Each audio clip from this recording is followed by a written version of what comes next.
Congress high command ने 12 अगस्त को दिल्ली में एक बैठक बुलाई है, जिसकी जानकारी देते हुए कांग्रेस के प्रदेश अध्यक्ष करण माहरा ने कहा कि दिल्ली में 12 अगस्त को एक बैठक प्रस्तावित की गई है, जहां पार्टी के तमाम विधायक मौजूद रहेंगे। ये बैठक प्रदेश प्रभारी कुमारी शैलजा ने बुलाई है, जहां प्रदेश में आगामी दिनों में होने वाले निकाय चुनाव सहित केदारनाथ उपचुनाव को लेकर भी चर्चा होनी है।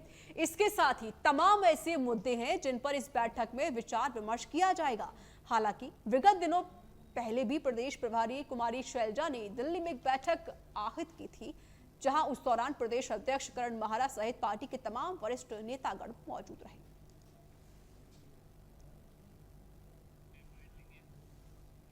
वरिष्ठ जनों की बैठक हो चुकी है और अब विधायकों की बैठक 12 तारीख को कल है प्रस्तावित 4 बजे से वो बैठक होगी। उसमें हमारी आदरणीय प्रभारी जी, शहर प्रभारी जी, सप्पल साहब, ये सभी लोग रहेंगे और विधायक दल जो हमारा है कांग्रेस का वो रहेगा। और उसके बाद कोई समय ऐसा भी आएगा जिसमें हमारे आनुवंशिक संगठन और फ्रंटल प्रकोष्ठ के जो अध्यक्षगण हैं उनको। सैनिक कल्याण मंत्री गणेश जोशी देहरादून के शिमला बाईपास स्थित नया गांव रतनपुर पहुंचे, जहां जम्मू कश्मीर के तंगधार क्षेत्र में चमोली जिले के पोखरी ब्लॉक के करछुना गांव के 17वीं बटालियन गढ़वाल राइफल में तैनात हवलदार दीपेंद्र कंडारी के आकस्मिक निधन पर उनकी अंतिम यात्रा में शामिल हुए। मंत्री गणेश जोशी ने सम्मिलित होकर उन्हें पुष्प चक्र अर्पित करके अपनी और प्रदेश के मुख्यमंत्री पुष्कर सिंह धामी की ओर से श्रद्धांजलि अर्पित की। उन्होंने कहा, संकट की घड़ी में केंद्र एवं राज्य सरकार परिवारजनों के साथ खड़ी है।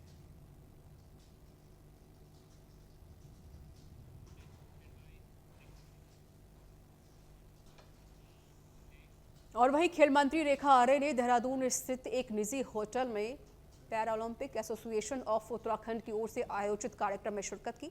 इस दौरान उन्होंने उत्तराखंड पैरालंपिक वॉलीबॉल खिलाड़ियों को राष्ट्रीय प्रतियोगिता में उत्कृष्ट प्रदर्शन पर सम्मानित किया गया। साथ ही उन्होंने सभी के साथ अभ्यास मैच भी खेला। खेल मंत्री रेखा आर्य ने कहा कि निश्चित ही हमारे पैरालंपिक खिलाड़ियों ने अपने खेल के जरिए अन्य लोगों को भी प्रेरित करने का कार्य किया है। केंद्र और राज्य सरकार प्रधानमंत्री नरेंद्र मोदी जी के कुशल मार्गदर्शन में हमारे खिलाड़ियों को बेहतर सुविधाएं देने के लिए प्रतिबद्ध है। हमारे दिव्यांग खिलाड़ी अपने खेल कौशल से देश और राज्य का नाम रोशन करने का काम कर रहे हैं। और उन्होंने आगे कहा कि राज्य सरकार खिलाड़ियों के लिए अनेक कल्याणकारी योजनाएं संचालित कर रही है, जिससे वह अपने खेल कौशल को आगे बढ़ा रहे हैं।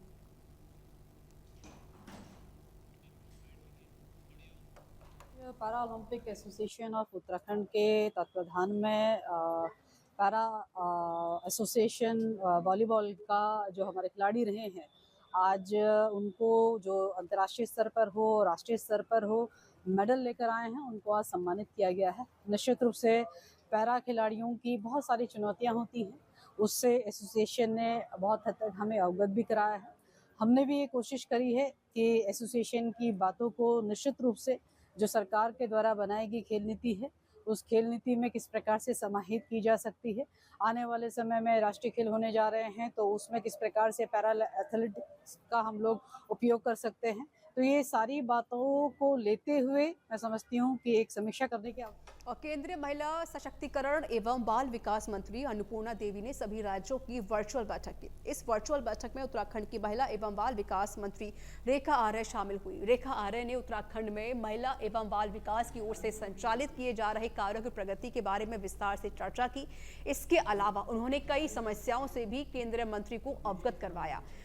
मंत्री रेखा आर्य ने कहा कि नए आंगनबाड़ी भवन बनाने के लिए 12 लाख रुपए की स्वीकृति दी है, लेकिन पहाड़ी राज्य होने की वजह से यहां पर कई तरह की दिक्कतें सामने आती हैं। उन्होंने केंद्रीय मंत्री से इसके लिए मानकों में शिथिलता बरतने की अपील भी की है। उन्होंने कहा, केंद्र सरकार की ओर से महिलाओं को सशक्त करने और बच्चों को कुपोषण से मुक्त करने के लिए लगातार कार्य किया जा रहा है। भारत सरकार महिला सशक्तिकरण बाल विकास मंत्रालय के द्वारा एक वर्चुअल मीटिंग देश के सभी प्रदेशों के WCD मिनिस्टर के साथ की गई है, जिस बैठक के माध्यम से केंद्र सरकार द्वारा पोषित योजनाओं की क्या प्रगति उत्तराखंड की रही है अथवा अन्य राज्यों की रही है, वो विषय चर्चा का विषय बना। इसके साथ ही हमारी उत्तराखंड की जो जो बेस्ट प्रैक्टिसेस हैं, हम लोगों ने महिलाओं के लिए और बच्चों के लिए क्या क्या योजनाएं संचालित की हैं, उससे उनको अवगत भी कराया। साथ ही प्रदेश में जो समस्याएं अथवा चुनौतियां योजनाओं को लेकर है, उसमें हमें लगता है कि इन चीज़ों में संशोधन किया जाना चाहिए या उसे ठीक किया जाना चाहिए। उन समस्याओं और सुझावों को भी उनसे अवगत कराया। उदाहरणतः हमारे यहाँ पर आंगनबाड़ी भवनों को निर्माण के संदर्भ में 12 लाख। उत्तराखंड में विधानसभा का मानसून सत्र 21 से 23 अगस्त तक भराड़ीसैंण में होगा। इस विधानसभा सत्र में सरकार की ओर से करीब आधा दर्जन से अधिक विधेयक लाए जाने की संभावना है। विधानसभा सत्र को लेकर विधानसभा अध्यक्ष ऋतु खंडूरी भूषण ने कहा कि सारी तैयारियां पूरी कर ली गई हैं। साथ ही उन्होंने ये भी बताया कि विधानसभा सत्र के लिए अभी तक विधायकों की ओर से 495 प्रश्न लगाए गए हैं।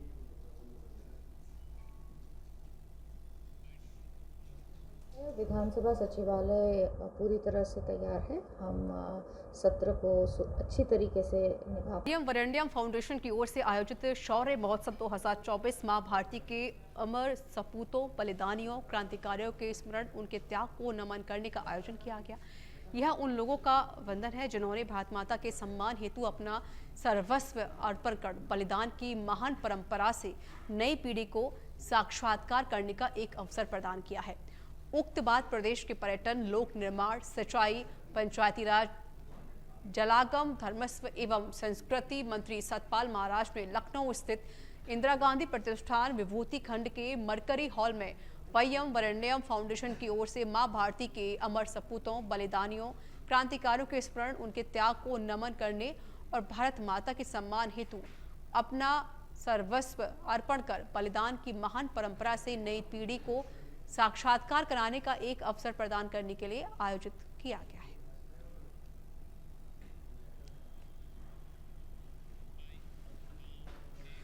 बांग्लादेश में हिंदुओं पर हो रहे अत्याचार को लेकर देहरादून के कई व्यापारी संगठनों ने अपना रोष प्रकट किया। राजधानी देहरादून के एक रेस्टोरेंट में प्रेस कॉन्फ्रेंस करके व्यापारियों ने सरकार से बांग्लादेश के हिंदुओं की जान माल की रक्षा की अपील की है।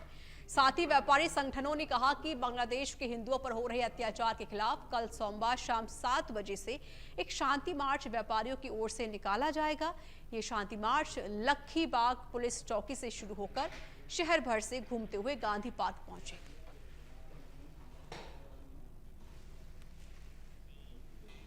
हर साल की तरह इस साल भी मुख्यमंत्री पुष्कर सिंह धामी ने रक्षाबंधन पर बहनों को बड़ी सौगात दी है। रक्षाबंधन के दिन महिलाएं उत्तराखंड परिवहन निगम की बसों में मुफ्त सफर कर सकेंगी। उत्तराखंड परिवहन निगम के संचालन महाप्रबंधक सीपी कपूर ने आदेश जारी कर दिए हैं। उत्तराखंड परिवहन निगम की तरफ से जारी आदेश में साफ कर दिया गया है कि रक्षाबंधन के दिन उत्तराखंड राज्य के भीतर उत्तराखंड परिवहन निगम बसों में महिलाएं फ्री सफर कर सकती हैं। उनसे कोई किराया नहीं लिया जाएगा।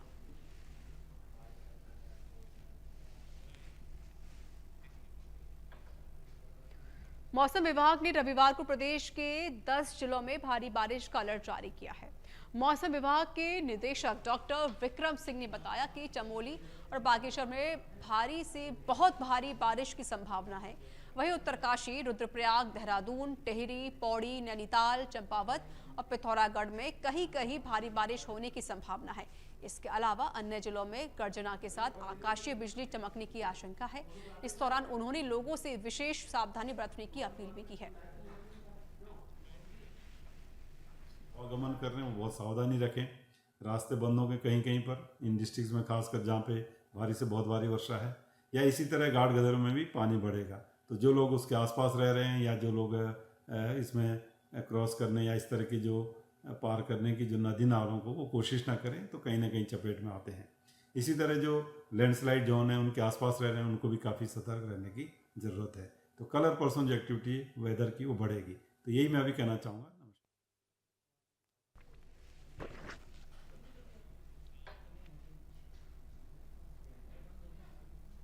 हरिद्वार में बारिश से हरिद्वार चीला के बीच पड़ने वाली बरसाती नदी उफान पर आ गई है। नदी के उफान पर आने से दोनों तरफ की आवाजाही थम गई है। हालांकि इस दौरान कुछ कांवड़िए जान जोखिम में डालकर नदी पार करते हुए नजर आए। ऋषिकेश की ओर से आ रहे कांवड़ियों ने तेज बहाव के बीच में से कई मोटरसाइकिलें निकाली। तेज बारिश के बाद चीला रपटे पर अक्सर तेज बहाव पानी आ जाता है, जिसमें कई बार लोगों के वाहन बह जाते हैं।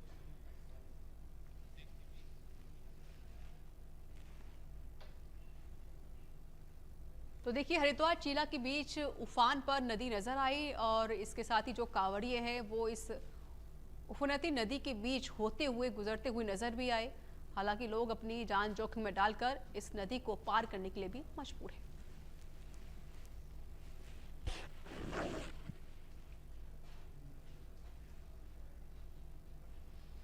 मॉनसून के दौरान डेंगू की समस्या बढ़ जाती है। तो वहीं राजधानी देहरादून की बात करें तो यहां गत वर्ष के मुताबिक अभी तक डेंगू का एक भी पॉजिटिव केस नहीं आया है। देहरादून के मुख्य नगर स्वास्थ्य अधिकारी डॉक्टर अविनाश खन्ना ने बताया कि गत वर्ष जुलाई के अंत तक 150 केस डेंगू के सामने आए थे, लेकिन इस साल अभी तक एक भी मामला सामने नहीं आया है। इस तरह पता चलता है कि डेंगू को लेकर सरकार के प्रयास सकारात्मक रहे हैं। गत वर्ष की भांति अगर हम यदि उसके कंपैरिजन करें तो पिछले वर्ष 2 जुलाई को पहला केस आया था और जुलाई अंत में लगभग 150 केसेस हो गए थे। और अभी हमारा जो है, आज हम 9 अगस्त में हैं, यह आपको जानकर हर्ष होगा कि हम लोगों की मेहनत अभी तक सफल हो गई है। अभी तक डेंगू का हमारे देहरादून के अंदर 0 केसेस रिपोर्टेड हैं तथा अन्य अस्पतालों में भी जैसे मालूम किया गया, जाके भी देखा गया है निरीक्षण के दौरान कि अभी बुखार के भी केसेस 0 हैं हमारे यहाँ वहाँ पे रिपोर्टेड। तो इसका मतलब है कि अभी हम लोग काफ़ी अच्छे तरीके से अभी तक इस स्थिति। एक तरफ देश 77वां स्वतंत्रता दिवस मनाने की ओर अग्रसर है, दूसरी तरफ उत्तराखंड में कांडा क्षेत्र के तल्ला पितोला गांव की नारी शक्ति असंवेदनशील और गैर जिम्मेदार सरकारों और जनप्रतिनिधियों को 77 सालों से झेल रही है। मल्ला तल्ला तिपोला तक करीब 4 से 5 किलोमीटर सड़क अभी तक नहीं बन पाई है। बागेश्वर के पूर्व विधायक स्वर्गीय चंदन राम दास के कार्यकाल में भारत सरकार से स्वीकृति हुई सड़क अभी तक अस्तित्व में नहीं आ सकी, जिसके कारण तल्ला तिपोला की महिलाओं को गांव में बीमार होते हुए मरीजों को डोली के माध्यम से पहाड़ की पगडंडी के सहारे नदी पार करने को मजबूर है।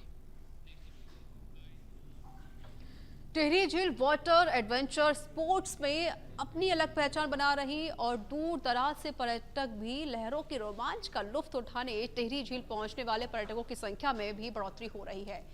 अब टिहरी झील के साथ साथ आसपास के क्षेत्र और नई टिहरी शहर को भी पर्यटन सर्किट से जोड़ने की योजना के तहत टिहरी झील कोटी से नई टिहरी शहर तक ट्रॉली लगाने की योजना है, जिसके लिए सर्वे का काम पूरा हो चुका है और उम्मीद है कि टिहरी झील पहुंचने वाले पर्यटक ट्रॉली के जरिए नई टिहरी शहर तक पहुंचेंगे और शहर में भी पर्यटन गतिविधियां शुरू हो पाएंगी।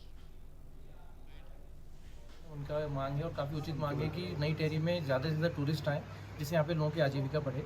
तो इसके लिए एडीबी का जो प्रोजेक्ट है उसमें जो कार्य किए जा रहे हैं उसके लिए जिला स्तर से हम लोग प्रयास कर रहे हैं कि जो ट्रॉली है वो कोटी से लेकर नई टिहरी तक अवश्य बने। और इस बार में सैद्धांतिक समिति भी हमको मिली है, प्रयास कर रहे हैं कि इस महीने। हरिद्वार में विश्व शांति व मानव कल्याण के लिए सावन महीने में धार्मिक कार्यक्रमों का विशेष महत्व होने के कारण बालाजी महंत डॉक्टर नरेशपुरी महाराज के सानिध्य में पार्थिवेश्वर शिव महापूजन हरिद्वार गंगा घाट पर किया जा रहा है। इस पूजा का मुख्य उद्देश्य मेहंदीपुर बालाजी आने वाले श्रद्धालुओं के विशेष लाभ, विश्व शांति व मानव कल्याण के लिए से ये पूजा की जा रही है।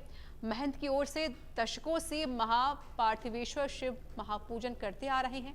विद्वान पंडितों की ओर से विधि विधान से गंगा घाट पर मिट्टी के बने शिवलिंग से पार्थिवेश्वर की पूजा की जा रही है। पूजा अर्चना के बाद मिट्टी के बने शिवलिंग को गंगा में विसर्जन कराया जाता है।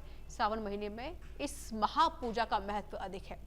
गंगा किनारे भव्य शिविर लगाकर ये पूजा हरिद्वार में महंत डॉक्टर नरेशपुरी महाराज की ओर से की जा रही है, जिसमें भागवत कथा, प्रसिद्ध गायक कलाकारों की ओर से भजन कीर्तन किए जा रहे हैं और महंत डॉक्टर नरेशपुरी महाराज प्रतिदिन जन सेवा शिविर के माध्यम से दान पुण्य कर रहे हैं।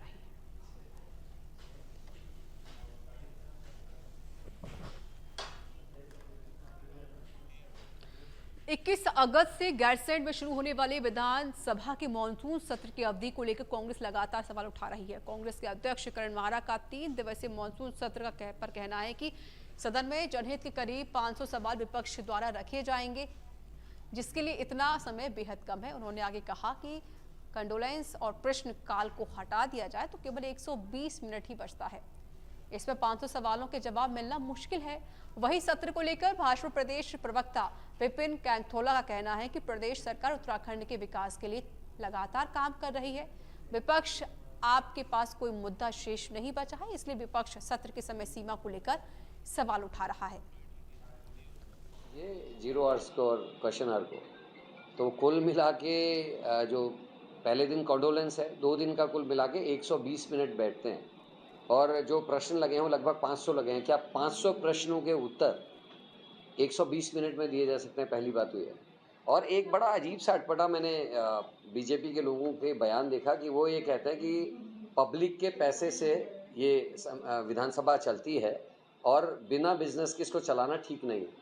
तो बिजनेस लाना किसका काम है? गैरसैंण में सत्र आहूत किया गया है और सत्र में जितना बिजनेस है उसके अकॉर्डिंग ही सत्र के दिन जो है फिक्स किए गए हैं और निश्चित रूप से उत्तराखंड के विकास के लिए, उत्तराखंड के विकास की योजनाओं के लिए जो जो योजनाएं लानी हैं, जो जो योजनाएं सत्र में प्राथमिकता के आधार पर लानी चाहिए, उन सब पर सरकार उनको लेके आएगी, उनको पास भी कराएगी और जितना बिजनेस है उसके हिसाब से सत्र आहूत किया गया है। निश्चित रूप से सभी को जितने विधेयक आएंगे सब पर बोलने का